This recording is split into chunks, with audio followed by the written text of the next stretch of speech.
తల్లిదండ్రులు కావాలని మీ కలను సాకారం చేసుకోండి. ఓఎస్ఎస్ ఫర్టిలిటీ వారి తక్కువ ధర సంతానోత్పత్తి చికిత్సతో అపాయింట్మెంట్స్ కొరకు కాల్ చేయండి 7825893604. ఎన్నికలు దగ్గర పడుతూ ఉండటంతో బనగానపల్లె టీడీపీలోకి వలసలు షురూ అయ్యాయి. మాజీ ఎమ్మెల్యే బీసీ జనార్దన్ రెడ్డికి మద్దతుగా పలువురు వైసీపీ నాయకులు, కార్యకర్తలు పెద్ద ఎత్తున టీడీపీలో చేరడం బనగానపల్లె నియోజకవర్గంలో సంచలనంగా మారింది.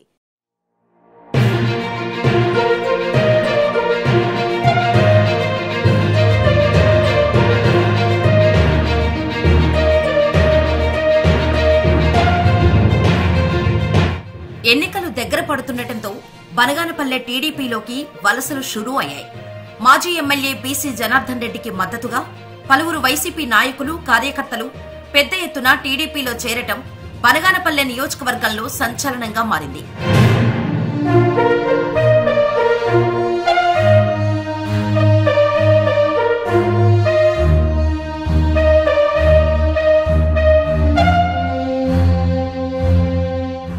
ఎన్నికలు దగ్గర పడుతున్న వేళ నంద్యాల జిల్లా బనగానపల్లె నియోజకవర్గంలో టీడీపీ అభ్యర్థి బీసీ జనార్దన్ రెడ్డి దూసుకుపోతున్నారు. గత 2 నెలలుగా బాబు షూరిటీ భవిష్యత్తు కార్యక్రమంలో భాగంగా బనగానపల్లె నియోజకవర్గమంతటా విస్తృతంగా పర్యటిస్తున్న బీసీ జనార్దన్ రెడ్డికి గ్రామ గ్రామాన ప్రజలు ఘన స్వాగతం పలుకుతున్నారు. ఈ సందర్భంగా టీడీపీ అధినేత చంద్రబాబు ప్రకటించిన సూపర్ 6 భవిష్యత్తు గ్యారంటీ పథకాల గురించి ప్రజలకు వివరిస్తూ మరోపక్క వైసీపీ ఎమ్మెల్యే కాటసాని రామిరెడ్డి అసమర్థత పాలన, అవినీతిని తీవ్రంగా ఎండగడుతున్నారు.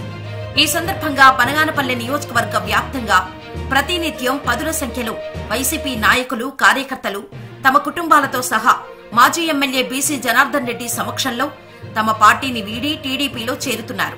తాజాగా కొలిమిగుండ్లలో జరిగిన బాబు షూరిటీ భవిష్యత్తు గ్యారంటీ కార్యక్రమంలో భాగంగా మాజీ ఎమ్మెల్యే బీసీ జనార్దన్ రెడ్డి గారి సమక్షంలో శాంతినగర్ కాలనీకి చెందిన 40 వైసీపీ కుటుంబాలు మరియు 5వ వార్డు మెంబర్ రాజినేని రాము తదితరులు వైసీపీని వీడి టీడీపీలో చేరారు.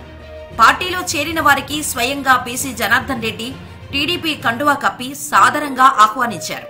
టీడీపీలో చేరిన వారందరికీ పార్టీలో సముచిత స్థానం ఉంటుందని హామీ ఇచ్చారు. ఎన్నికలకు ముందు వైసీపీ నుంచి వరుస చేరికలతో టీడీపీ శ్రేణుల్లో జోష్ నెలకొనగా వైసీపీ క్యాడర్లో ఆందోళన మొదలైంది.